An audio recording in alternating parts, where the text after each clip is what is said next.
Merci notre Dieu de ce temps que tu nous donnes encore, de pouvoir librement nous réunir, Seigneur, autour de ta parole, autour de toi. Merci parce que nous pouvons compter sur toi et sur ta présence. Seigneur, ce matin encore, veuille parler à nos cœurs comme tu sais, toi seul, Seigneur, le faire. Aide-nous à aussi avoir une oreille et un cœur attentif, Seigneur, à ta voix. Merci parce que nous savons que ce matin encore, Seigneur, tu as des choses pour nous en réserve, comme chaque jour, Seigneur. Et veuille aussi prendre soin des plus petits qui sont sortis à l'école du dimanche, Seigneur, et que tu puisses eux aussi ouvrir leur cœur et leur intelligence pour qu'ils comprennent et qu'ils reçoivent ta parole. Que ça puisse s'ancrer dans leur jeune cœur, Seigneur, et porter du fruit. Sois béni pour la Bible, Seigneur, que tu nous as laissée, et qu'elle soit encore honorée aujourd'hui. Au nom du Seigneur Jésus. Amen. Amen. Je vais prendre comme verset de départ Ecclésiaste 3, 1.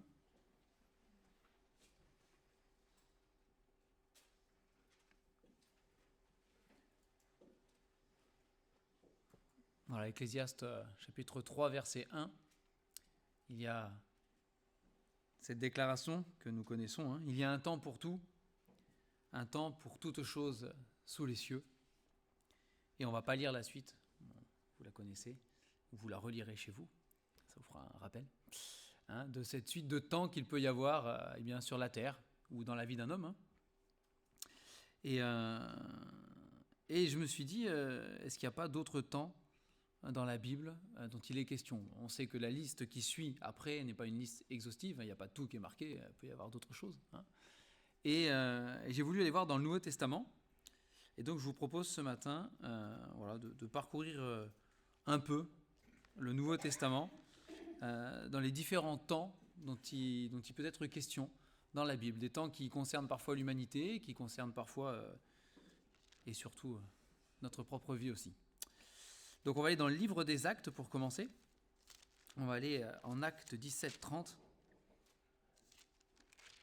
On ne va pas le parcourir de manière forcément chronologique, mais en Actes 17-30,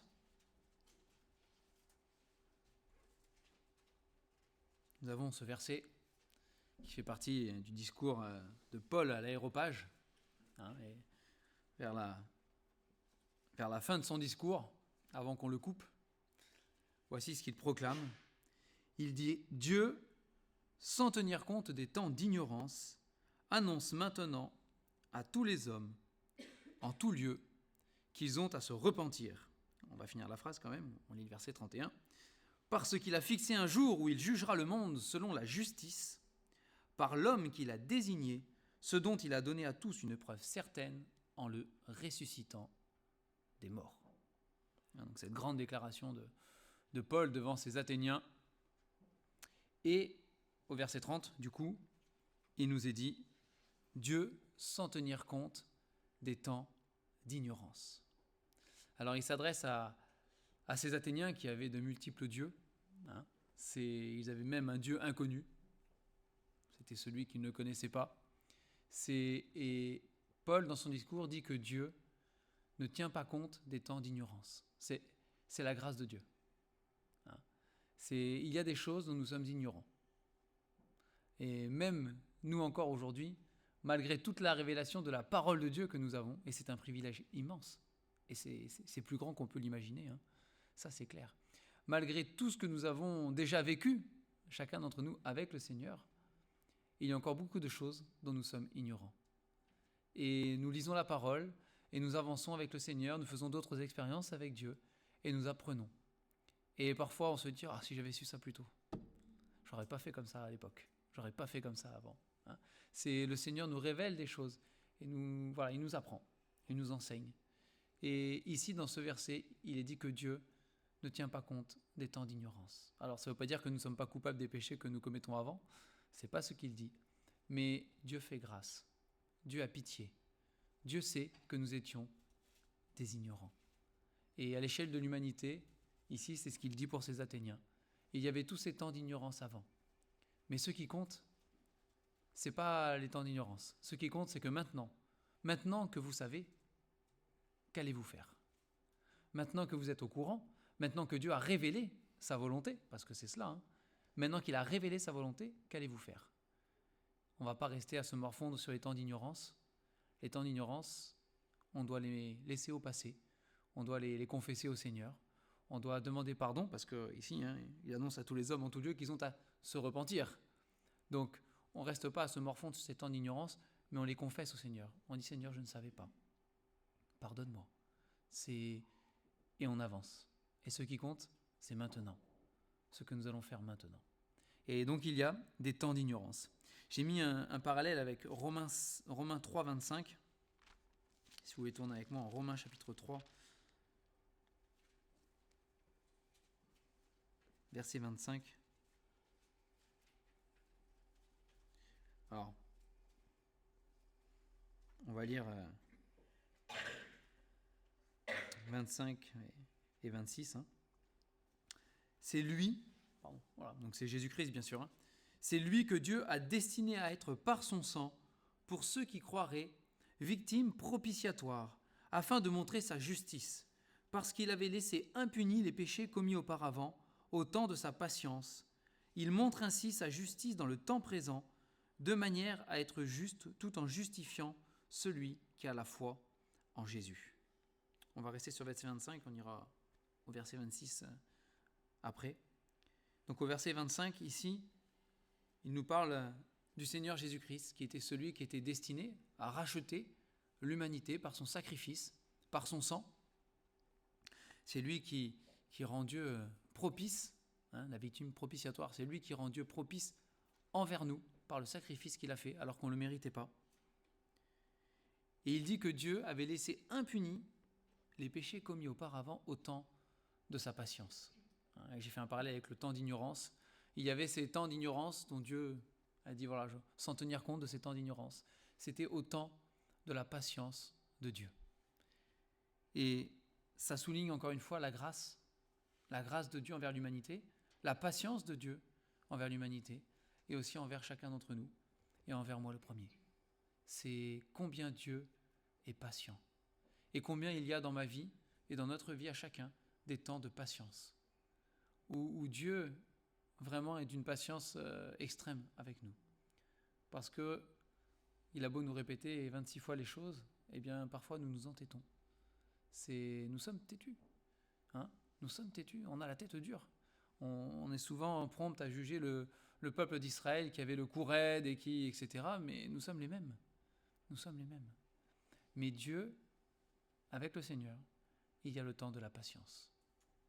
Le temps de la patience. C'est une grâce. C'est une grâce. Il y a la patience, c'est vrai, pour ce monde qui est perdu. Hein, on le répète souvent. Dieu ne tarde pas dans l'accomplissement de la promesse, comme quelques-uns le croient, mais il use de patience envers tous. Hein, ne voulant qu'aucun périsse, mais que tous parviennent à la repentance. C'est vrai. Il y a le temps de la patience dans cette humanité, jusqu'au jour où le Seigneur Jésus reviendra. Mais dans notre propre vie à nous, il y a aussi le temps de la patience. Il y a la patience de Dieu. Et quand on prend conscience à quel point Dieu est patient avec nous, eh bien on doit être reconnaissant. On doit fléchir le genou devant lui et dire « Seigneur, merci. Merci pour ta patience envers moi, malgré ce que je suis et ce que tu sais. Eh bien, merci Seigneur pour ta patience envers moi. » Vous avez ce verset dans la Bible qui dit que Dieu ne tient pas le coupable pour innocent et il y aura une justice qui s'appliquera. Mais il y a le temps de la patience. Et il y a le temps de la grâce. Et il y a le temps de la grâce. Romains chapitre 5, verset 6. Il y a eu beaucoup de temps dans l'humanité. Il y a eu sans doute des temps d'ignorance, c'est vrai, des temps de patience et bien d'autres temps. Il y a un temps pour construire des choses, un temps pour détruire, comme c'est marqué dans l'Ecclésiaste. Il y a un temps pour rire, un temps pour pleurer, un temps pour bâtir des royaumes, un temps pour la chute des royaumes et des empires. Et l'humanité a vécu beaucoup de temps différents, hein, mais l'humanité a vécu un temps particulier, un temps choisi de Dieu, un temps inégalable, un temps qu'on ne peut comparer avec aucun autre temps. Et le verset 5 nous dit, chapitre 5, verset 6, « Car lorsque nous étions encore sans force, Christ, au temps marqué, est mort pour des impies. Il y a un temps dans l'histoire de l'humanité, un temps qui ne peut être comparé à aucun autre temps. C'est le temps où Dieu, en Jésus-Christ, est entré dans l'humanité. On a rappelé cette histoire ce matin. Il est venu sur cette terre. Il a visité les hommes. Et pas une petite visite, comme dans l'Ancien Testament, il y avait des visites de Dieu. Il descendait, il prenait l'apparence humaine parfois. On a l'ange de l'Éternel qui était là et qui donnait une mission à quelqu'un et puis qui repartait. Non, il est venu et il a vécu. Il a vécu sur cette terre. Dieu a visité les hommes. Dieu a été manifesté, nous dit la Bible, il a été manifesté en chair. Il a pris la même nature que nous. Il a accepté, nous dit la parole, de se dépouiller de sa nature divine pour prendre une forme de serviteur, une forme d'homme. C'est une forme fragile, même s'il conservait au-dedans de lui la puissance de Dieu. Il a accepté de prendre cette forme fragile de la créature et il a donné sa vie. Et ça, c'est le temps marqué. C'est le temps marqué de Dieu. Dans l'histoire de l'humanité, Dieu avait marqué et prévu ce temps. C'était le temps de Jésus-Christ. C'était le temps de la croix. Et quand on voit l'angoisse du Seigneur Jésus avant la croix, c'était pas un temps agréable pour Dieu. C'était un temps difficile. Le Seigneur Jésus lui-même a dit, s'il est possible, que cette coupe s'éloigne de moi. C'est que ce sacrifice qu'il a fait volontairement et par amour n'était pas facile. C'est dans son humanité pleine sur cette terre, elle n'était pas simple. Et lui-même a dit cela. Après, on connaît, il dit, toutefois, non pas ma volonté, mais ta volonté, Père. Mais c'était le temps marqué pour nous, parce qu'il nous aimait. Et c'est un temps que l'humanité n'a connu qu'une seule fois. Il y a eu des empires qui ont été bâtis, d'autres ils sont tombés, puis d'autres ont été rebâtis. Il y a des cycles dans la vie, c'est vrai. Il y a le cycle de la vie. Mais dans ce cycle de la vie, la croix, c'est qu'une seule fois. Christ est mort, nous dit la Bible, une fois pour toutes. Il ne reviendra pas pour remourir. Il reviendra, certes, mais pas sur une croix. C'est terminé. C'était une fois pour toutes. Et c'est arrivé. Et c'est la même chose pour notre vie. Dans chacune de nos vies, il y a un temps pour la croix. Et il y a le temps de la croix. C'est un temps que nous devons avoir vécu. Alors c'est vrai qu'en tant qu'enfant de Dieu, on dit qu'il faut sans cesse revenir au pied de la croix. C'est vrai. Mais il y a le temps de la croix. C'est le temps de notre conversion. C'est le temps de notre salut. C'est un temps. Et ce temps-là non plus, il n'est comparable à aucun autre temps. C'est le temps où Christ rentre dans notre vie. De la même manière qu'il est rentré dans l'histoire de ce monde une fois, il rentre aussi dans notre cœur et dans notre vie. Et il change tout. Il bouleverse tout. C'est la venue de Christ dans l'humanité a tout bouleversé et tout changé. Il y en a qui essayent de le faire taire aujourd'hui, tout ça, mais la venue de Christ dans le monde a bouleversé le monde. C'est d'ailleurs c'est le témoignage qui est rendu aux apôtres quelque temps après. Ces gens qui ont bouleversé le monde sont venus jusqu'à nous. Ils ont bouleversé le monde. Et nous comptons les années depuis Jésus-Christ. Il a marqué l'humanité.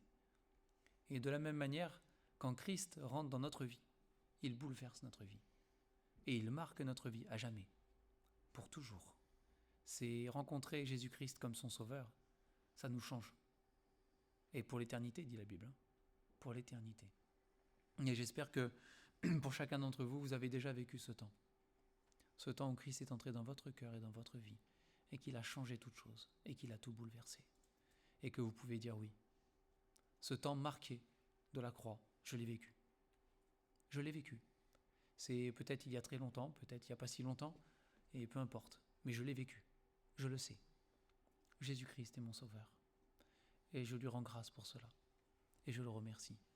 Et depuis ce temps vécu, depuis ce temps marqué où il a bouleversé ma vie, il y a eu beaucoup d'autres temps. Il y a eu des temps faciles, des temps difficiles et d'autres choses peut-être. Mais ce temps-là, il ne bouge pas. Et personne ne peut me l'enlever. Tous les temps qui viendront après ne changeront pas. Qu'un jour, Jésus-Christ est rentré dans ma vie. Et il m'a sauvé. Et je lui appartiens. Et c'est la plus grande chose qui soit. Et c'est la plus belle chose qui soit. C'est le temps marqué.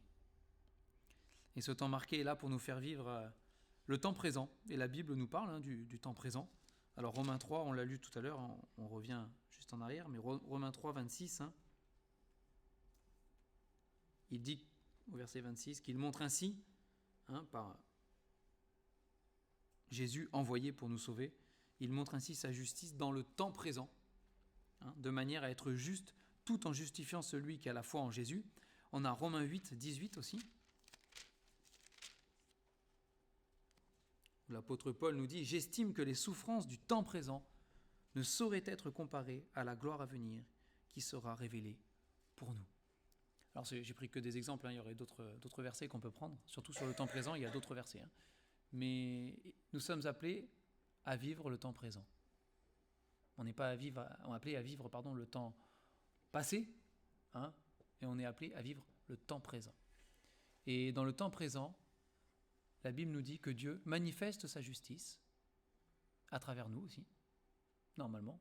Si on est des fidèles témoins de Christ, eh bien Dieu manifeste sa justice dans le temps présent, à travers notre témoignage aussi. Et ici, il dit que le temps présent a ses souffrances. C'est ce qu'il dit ici, les souffrances du temps présent. Donc le temps présent, Paul le décrit comme un temps difficile, un temps de souffrance aussi, avec ses souffrances. Et il dit que ce temps présent, nous sommes appelés à le vivre, avec ses souffrances, avec ses difficultés, mais que ce temps présent, on ne peut pas comparer cela à ce que nous vivrons un jour, à ce que nous vivrons quand nous serons dans la gloire. Et c'est ce qui faisait tenir Paul, sans aucun doute, dans les souffrances, et dans les grandes souffrances que son ministère lui a causées. C'était... On voit, certaines fois, Paul... et encore, il n'a pas tout dit dans ses épîtres. On ne peut pas dire tout dans une épître, et même dans plusieurs épîtres. C'est tout ce qu'il a vécu, toutes les souffrances qu'il a dû endurer.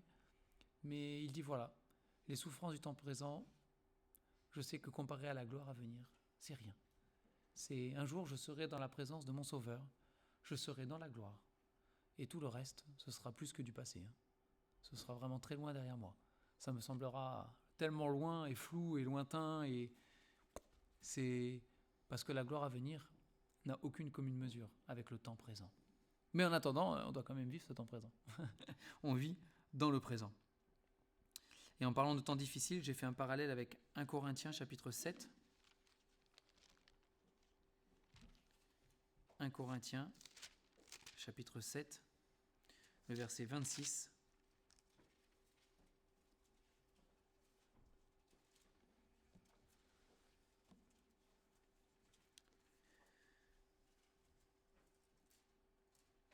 Voici donc c'est Paul qui parle, voici donc ce que j'estime bon à cause des temps difficiles qui s'approchent.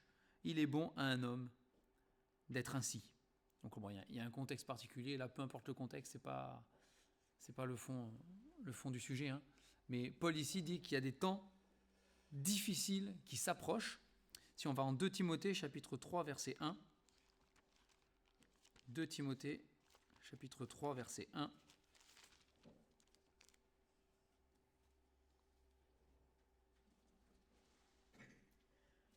on peut lire versets 1 à 5. Sache que dans les derniers jours, il y aura des temps difficiles, car les hommes seront égoïstes, amis de l'argent, fanfarons, hautains, blasphémateurs, rebelles à leurs parents, ingrats, irréligieux, insensibles, déloyaux, calomniateurs, intempérants, cruels, ennemis des gens de bien, traîtres, emportés, enflés d'orgueil, aimant le plaisir plus que Dieu, ayant l'apparence de la piété, mais reniant ce qui en fait la force. Éloigne-toi de ces hommes-là. Alors, on ne va pas faire une étude biblique du passage aujourd'hui, mais il y aura des temps difficiles. Alors dans cette liste de temps dans l'Ecclésiaste, il y a les temps pour pleurer, justement, et ce genre de choses. C'est le Nouveau Testament nous le dit et nous le rappelle. Et Paul même nous avertit. Il nous avertit. Le Saint-Esprit nous avertit. par la bouche de Paul ici, en disant « Il y aura, préparez-vous, sachez-le ». Verset 1, sache que, tu dois être au courant, tu dois te préparer, tu dois être informé. Il y aura des temps difficiles. Des temps difficiles, parce que même si le cœur de l'homme est méchant et tortueux depuis la chute, ça ne change pas, même si c'est vrai, il dit que dans les derniers temps, le cœur de l'homme méchant et tortueux s'exprimera peut-être davantage. Il y aura une dégradation. Il y aura une expression peut-être plus tolérée aussi par la société ou par les sociétés du péché et de l'expression de ce cœur mauvais et méchant. Il dit alors prépare-toi parce qu'il y aura des temps difficiles. Ne sois pas surpris quand ça arrivera. Oui, tu vivras ces temps difficiles. Ces temps difficiles. Il dit, éloigne-toi de ces hommes-là. Ces gens-là qui iront dans ce sens-là et qui amèneront des moments difficiles. Il dit, éloigne-toi. Alors, c'est pas éloigne-toi pour te retrouver tout seul. Il y a le verset 22 du chapitre précédent qui nous dit, fuis les passions de la jeunesse, recherche la justice, la foi, l'amour, la paix avec ceux qui invoquent le Seigneur d'un cœur pur. C'est éloigne-toi de ces gens-là, mais pour te retrouver avec ceux qui invoquent le Seigneur, pour te rassembler avec ceux qui aiment le Seigneur, ceux qui marchent avec lui, ceux qui veulent persévérer dans la pureté, dans la droiture, ceux qui veulent justement ne pas marcher selon le train de ce monde et selon tous ses péchés. C'est éloigne-toi, mais pour te rassembler avec ceux qui, comme toi, ne veulent pas dire oui au péché. C'est important. C'est important. En 2 Corinthiens, chapitre 6,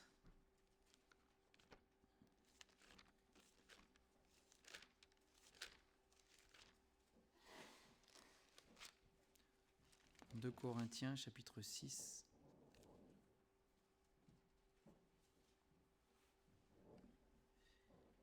on va lire à partir du premier verset jusqu'au verset 2, les 2 premiers versets. Il dit « Puisque nous travaillons avec Dieu, nous vous exhortons à ne pas recevoir la grâce de Dieu en vain, car il dit « Au temps favorable, je t'ai exaucé, au jour du salut, je t'ai secouru. Voici maintenant le temps favorable, voici maintenant le jour du salut. » Et c'est vrai qu'il y aura des temps difficiles. La Bible nous le dit, il y a des temps difficiles.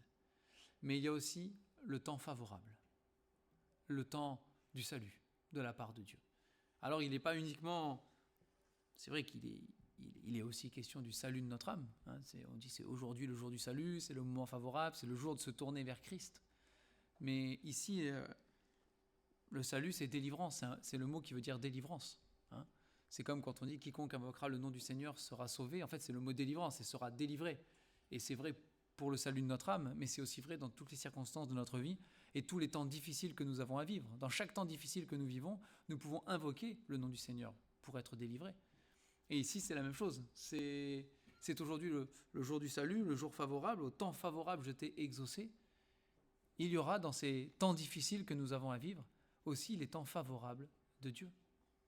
Les temps où Dieu va répondre. Le temps où Dieu va intervenir dans notre vie. Le temps où Dieu va exaucer nos prières. Et peut-être que c'est une prière que nous prions depuis des années et qu'on voit toujours rien, mais il y a le temps favorable de Dieu. Et c'est notre espérance aussi. C'est une promesse et c'est une espérance pour nos vies, pour nos cœurs, pour nos âmes, de savoir, oui c'est vrai, il y a les temps difficiles, mais dans ces temps difficiles, il y a aussi le temps favorable de Dieu. Il y a le temps du salut. Il y a le jour où il va exaucer. Il y a le jour où il va intervenir. Il y a le jour où il va se manifester. Parce qu'il l'a promis. Dieu l'a promis.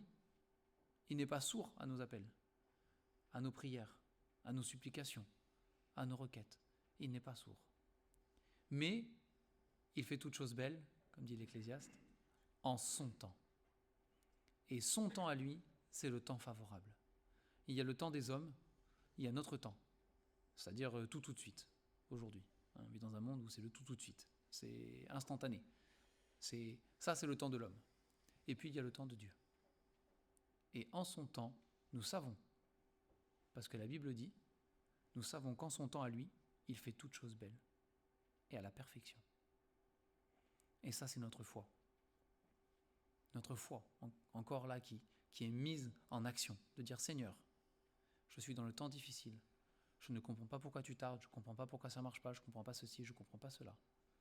Mais je sais que toi, tu as pour moi, en réserve, un temps favorable, un temps d'exaucement, un temps où ma prière va être exaucée. Je le sais, Seigneur. Je ne sais pas quand, mais je te fais confiance, parce que tu es un Dieu fidèle, que tu as des promesses dans la parole dont je me saisis, que je garde dans mon cœur. Et je te les rappelle, Seigneur. Tu as dit qu'au temps favorable, Seigneur, tu m'exaucerais. Tu l'as dit. Je ne sais pas quand c'est, mais tu l'as dit, Seigneur. Alors tu le feras. Tu le feras. Parce qu'aucune des paroles que Dieu a données n'est restée sans effet. Là aussi, la parole est formelle, elle est claire. Jamais c'est arrivé. Dieu n'a jamais été pris au dépourvu. Et il ne le sera jamais. Il n'y a personne à la fin des temps qui pourra dire « Ah Seigneur, tu avais dit ça, mais tu ne l'as pas fait. » C'est impossible. Pour les hommes, on peut en trouver des listes innombrables. Mais Dieu, jamais. Jamais. Ça n'arrivera pas. Ça n'arrivera pas. Donc s'il promet qu'on aura des temps favorables, même si aujourd'hui on est dans les ténèbres et qu'on tâtonne et qu'on se cogne, s'il promet qu'il y aura des temps favorables, il y aura des temps favorables. Vous connaissez ce beau verset qui dit que les ténèbres ne régneront pas toujours sur la terre où il y a maintenant des cris et des angoisses, etc. Mais que le jour va se lever. C'est Christ dont il est question là, mais le jour va se lever. La lumière va venir. Nous verrons. Nous verrons. C'est le temps favorable. Et un dernier verset que j'ai noté, c'est Apocalypse 22.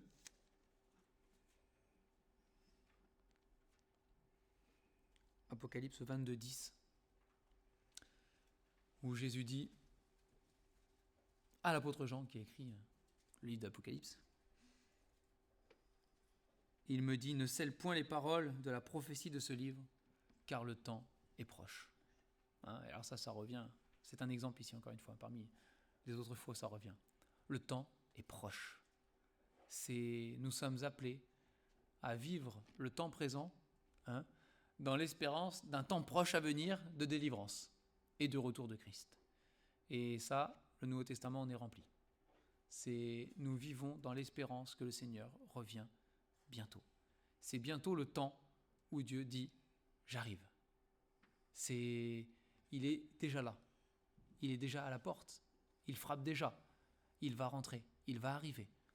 Et c'est dans cet état-là, spirituel, que nous sommes appelés à vivre, chacun d'entre nous. C'est dans ce sens-là où Paul peut dire « J'estime que les souffrances du temps présent ne sont rien comparées à la gloire à venir. » Parce que le Seigneur à la porte, il toque, il arrive là, il est là. Le temps est proche. Et même si ça fait 2000 ans que ça a été écrit, c'est vrai. C'est les vrais chrétiens qui ont vécu sur cette terre des temps différents depuis 2000 ans, ont tous vécu dans cette optique-là. C'est notre temps qui est le temps du retour. C'est maintenant que le Seigneur revient. Et puis la génération passe, une autre génération arrive, et elle dit « Ah, eux ils ne savaient pas, mais nous on sait. C'est pour nous. C'est le temps, le Seigneur est proche. » Et ainsi de suite, jusqu'à aujourd'hui. Et aujourd'hui, on continue à dire « Ah oui, mais nous maintenant, avec les signes qu'on a, on sait. C'est nous, c'est le temps est proche. » Bon, finalement, inévitablement, on s'en rapproche. C'est ce que dit la Bible. On est forcément plus près aujourd'hui qu'hier, du retour du Seigneur. Mais le Seigneur a voulu que ce soit ainsi. C'est pas... Si les chrétiens ont vécu comme cela chaque temps qu'ils ont vécu, chaque génération, c'est que le Seigneur l'a voulu. Parce que c'est dans cet état de cœur que nous sommes appelés à vivre. C'est comme cela que nous devons être tenus éveillés. Alors on peut le voir là, mais il y a toutes ces paraboles que le Seigneur Jésus a données aux disciples. C'est sur le fait de veiller et prier, d'être éveillé. Si on savait à quelle heure le Maître revient, voilà. Mais on ne sait pas. Alors du coup, on doit être toujours prêt à l'accueillir, toujours vigilant. Et c'est ce dont il est question là, avec ce temps proche. C'est dans cet état de cœur que nous devons vivre. Le Seigneur revient bientôt. Le temps est proche. Et c'est une certitude. C'est une vérité. Le temps est proche. Le temps est proche. Si c'est pas nous, c'est peut-être nos enfants, c'est pas nos enfants, mais on s'en fiche. Le temps est proche. C'est ça qui est important. C'est de savoir que le Seigneur frappe. Et de toute manière, qu'on soit vivant quand il revienne ou pas, le temps est proche. Le temps est proche quand même. C'est peut-être que nous le rejoindrons avant qu'il vienne nous chercher sur la terre. Hein. On ne connaît pas pour chacun, on ne connaît pas la part de vie qui nous reste encore sur cette terre. Et quand le Seigneur va venir nous chercher. Mais le temps est proche. C'est important. Hein. C'est important. Voilà, c'est ce que je voulais partager avec vous ce matin. Et on va rester pour terminer sur ce temps marqué dans l'histoire de l'humanité, qui a été, même si beaucoup n'en ont pas eu conscience et n'en ont pas conscience encore aujourd'hui, qui a été quand même le temps le plus fort qu'ait jamais vécu l'humanité, de son Créateur qui vient vivre parmi les créatures et donner sa vie surtout pour nous sauver. Et j'espère que votre vie, à chacun d'entre vous, a été marquée, elle aussi, marquée par la rencontre avec votre Créateur. Et que c'est quelque chose qui non seulement a marqué votre vie, mais qui l'a marqué durablement, et qui continue à la marquer chaque jour, jusqu'au retour proche du Seigneur. On va prier pour terminer.